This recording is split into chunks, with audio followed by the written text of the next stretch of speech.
कुछ स्टेट्स ने लॉकडाउन को बहुत ज़्यादा गंभीरता से उसका पालन कराया है। और अगर मैं जैसे उत्तर प्रदेश के मुख्यमंत्री जी का नाम लूं, इसका मतलब ये नहीं है कि बाकी लोगों ने नहीं किया, लेकिन उन्होंने बहुत गहराई से, बहुत ज़्यादा सख्ती के साथ, जिसे कहते हैं कि एक्सट्रीम लेवल पर जो है उसको पालन कराने का प्रयास किया। और उसी लेवल का जो एक सख्ती है, हमको लगता है कि वो सारे देश के अंदर सब लोगों को करनी चाहिए। तो आपके स्टेट्स में जहाँ जहाँ इसकी कमी है उसको आप पूरा करें। अभी 350 के करीब हम लोगों ने देश में लैब्स स्थापित कर दी हैं, प्राइवेट और सरकारी मिलाकर। ये अपने आप में एक बहुत बड़ी अचीवमेंट है हमारे भारत के लिए। आप जानते हैं कि एक लैब से हम लोगों ने अपनी यात्रा शुरू की थी। अभी इस समय हमारे सारे देश में और विशेषकर स्टेट्स का भी एक कंसर्न है। एक एंटीबॉडी टेस्ट के संदर्भ में एक जो है बहुत बड़ी डिबेट चल रही है।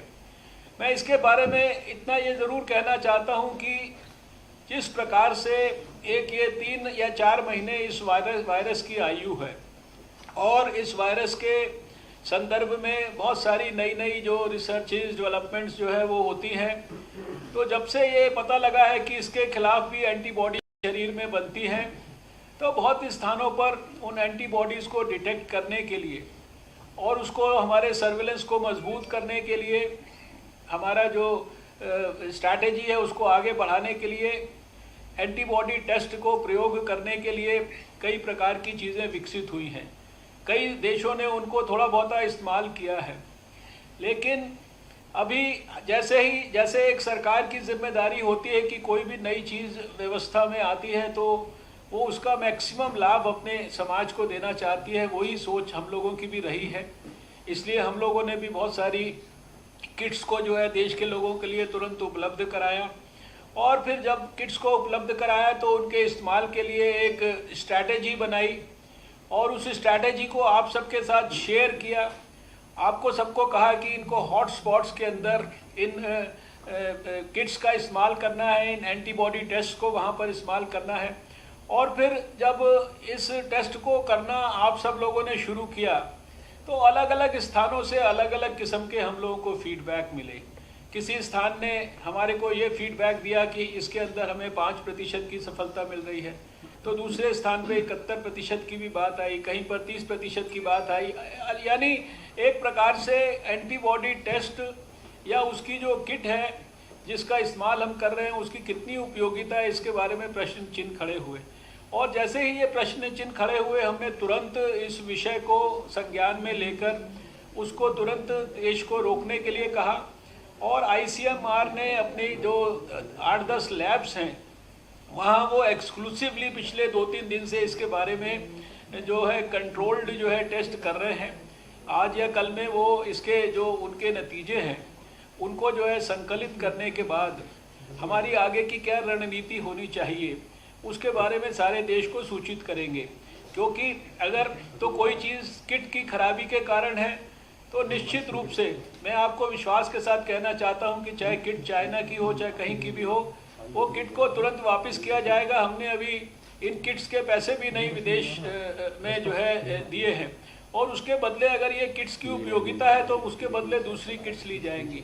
और बाकी इस टेस्ट के बारे में अभी भी, क्योंकि कल शाम को भी मैंने सारे दुनिया के सभी स्वास्थ्य मंत्रियों के साथ वीडियो कॉन्फ्रेंसिंग हमारे WHO के फोरम पे की है और वहाँ पर ये कई स्वास्थ्य मंत्रियों के द्वारा प्रश्न विश्व स्वास्थ्य संगठन से पूछा गया और विश्व स्वास्थ्य संगठन का भी अभी तक भी इसके बारे में, टेस्ट के बारे में वो नॉन कॉमिटल है। उनका ये कहना है कि इसको रिसर्च पर्पस से, इसको एपिडेमियोलॉजिकल सर्वे के एंगल से इस टेस्ट को निश्चित रूप से किया जा सकता है, लेकिन अभी उसके बारे में वो भी एक डिटेल्ड अपनी गाइडलाइंस जो है वो प्रस्तावित उनकी है, वो उसको रिलीज़ करने वाले हैं। तो इस टेस्ट के बारे में जैसा कहा कि भाई अभी आप अपने इस टेस्ट के संदर्भ में कोई अपने मन में और फील्ड में कोई हाइप ना रखें, ना बनाने की कोशिश करें। जैसे ICMR की गाइडलाइन आपको नेक्स्ट मिलती है उसके संदर्भ में आप उसके बारे में आगे बढ़ें। एक विषय जो हेल्थ सेक्रेटरी महोदय ने भी बहुत हाईलाइट किया है, even at the cost of repetition, मैं ज़रूर आपसे कहना चाहता हूं कि ये जो हमारे डॉक्टरों के साथ और स्वास्थ्य कर्मियों के साथ जो एक प्रकार से अन्याय हो रहा है, उनका हैरेसमेंट किया जा रहा था। और इसी प्रकार से कई स्थानों पर जो कोविड के मरीज हैं उनके साथ भी ये स्टिग्मा का इशू आ रहा है कि वो घर में वापस जाते हैं या उनका कोई क्वारंटाइन सस्पेक्टेड पेशेंट्स का होता है, तो उनको जो है समाज को जिस प्रकार का व्यवहार करना चाहिए वो नहीं कर रहा है। इसके संदर्भ में मैं चाहता हूं कि आप सब लोग भी लगातार इस विषय को अपने जो स्टेट में अपने बयान के द्वारा इस विषय को ठीक प्रकार से ठीक पर्सपेक्टिव में हाईलाइट करें। आप जानते हैं कि इसकी गंभीरता को संज्ञान में लेते हुए ऐसे 18-19 केसेस पूरे भारत में हुए जहां की डॉक्टरों की, नर्सिस की, उनके साथ जो है फिजिकल वायलेंस और ये सारी चीज़ें हुई।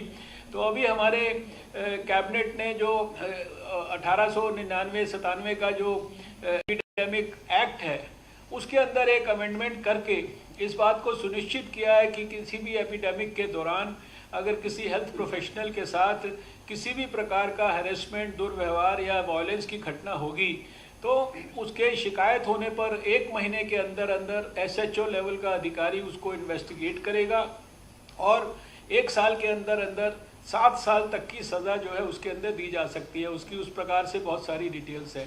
तो कानून के माध्यम से भी इस विषय को संज्ञान में लिया गया है।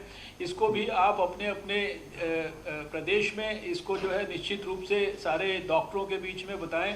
जैसा मैंने पिछली बार भी कहा था कि केंद्र सरकार ने इनिशिएटिव लेकर अपने जो सारे देश के स्वास्थ्य कर्मी हैं उनका 50-50 लाख रुपए का बीमा जो है इसके लिए कराया है। इवन जो ग्रास रूट पर हमारी आशा वर्कर्स हैं उस लेवल तक, और जो डॉक्टर्स प्राइवेट में भी अगर कोविड के मरीज का इलाज कर रहे होंगे और स्टेट गवर्नमेंट्स एंडोर्स करेंगी तो उनका भी जो है इस प्रकार से जो है वो बीमा सुनिश्चित होगा।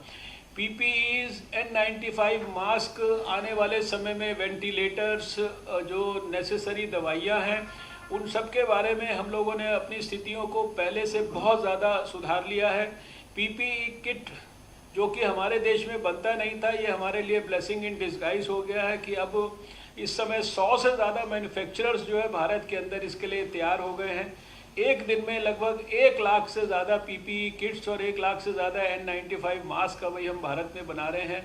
जो एक्स्ट्रा वेंटिलेटर्स, यद्यपि खुशी की बात है कि रोज़ मैं शाम को जब इवैल्यूएट करता हूं तो बहुत मामूली नंबर जो है वो वेंटिलेटर पर या ऑक्सीजन के ऊपर होता है, लेकिन उसके बावजूद भी विषम से विषम परिस्थिति के लिए भी हमने वेंटिलेटर्स की, ऑक्सीजन सिलेंडर्स की, ऑक्सीजन की, इन सारी चीज़ों की पर्याप्त व्यवस्थाएं की हैं।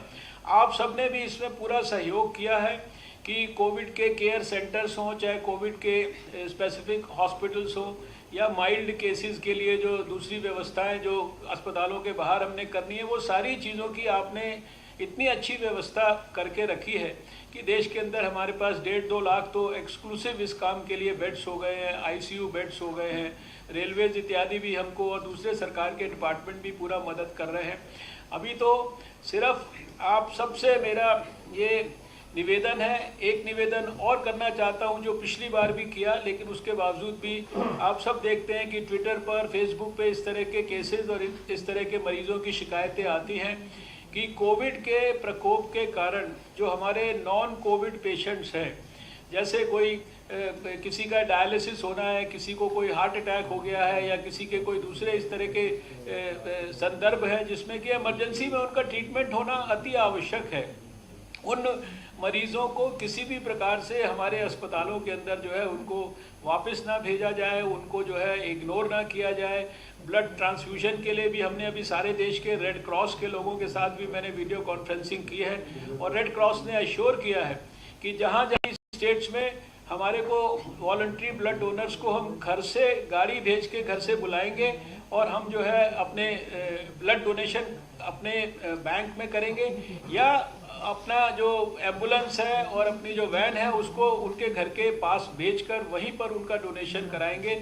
इस प्रकार का उन्होंने आश्वासन दिया है। इस दिशा के अंदर भी उन्होंने काम करना शुरू किया है। और अंत में एक बात के लिए और आपको मैं आगाह करना चाहता हूं कि कोविड की देखभाल करते करते ध्यान रखिए कि और दूसरी जो इस समय बीमारियां हैं, जैसे डेंगू वगैरह के केसेस आने शुरू हो गए हैं। हमारा जो टीबी का प्रोग्राम है वो कहीं पर इग्नोर नहीं होना चाहिए। इम्यूनाइजेशन इत्यादि जो हमारे मलेरिया और दूसरी जो इम्पॉर्टेंट जो प्रोग्राम्स हैं उनके ऊपर भी आप निश्चित रूप से निगाह रखें, क्योंकि कोविड को देखते देखते कहीं हमारे दूसरे प्रोग्राम इस लेवल पर इग्नोर ना हो जाएं कि वो भी हमारे लिए इस क्राइसिस में एक बड़ी समस्या बन जाए। तो मैं समझता हूं कि आप सब लोग मिलकर जो है काफ़ी इसके लिए जागरूक भी हैं और आप सब लोग इसके लिए प्रयास भी कर रहे हैं। मैंने पिछले दिनों में ये देखा है कि बहुत सारे काफ़ी सारे स्टेट्स हैं जिन्होंने काफ़ी अच्छे जो है उदाहरण प्रस्तुत किए हैं।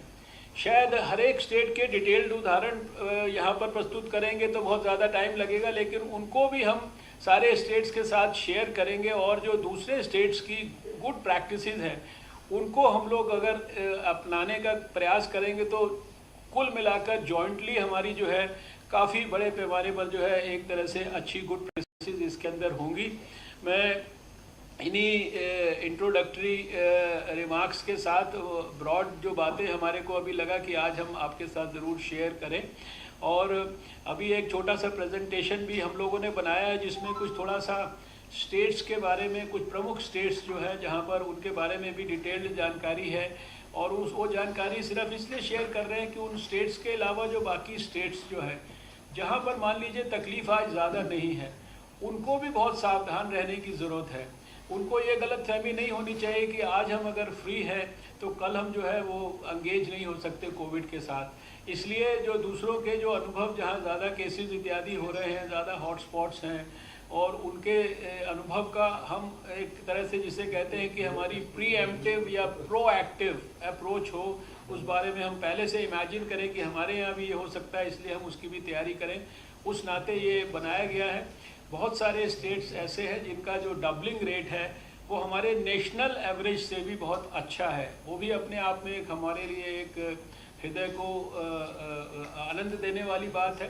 कुछ स्टेट्स हैं उनका नेशनल एवरेज से कम है, उनको और ज़्यादा जो है अपने फोकस्ड वे में प्रयास करने की ज़रूरत है। तो आपको ढेर सारी शुभकामनाएं देते हुए, भगवान से ये प्रार्थना करते हुए कि हमारा देश हम सब मिलकर बहुत जल्दी कोविड के ऊपर विजय प्राप्त करेंगे, मैं अपनी बात को समाप्त करता हूं। और आप हमसे जुड़े रहने के लिए सब्सक्राइब करें YouTube पर, फॉलो करें Twitter पर और लाइक करें Facebook पर। और ज्यादा जानकारी के लिए न्यूज़ नशा की वेबसाइट पर जाएं। आपको टाइप करना होगा सिर्फ न्यूज़ नशा।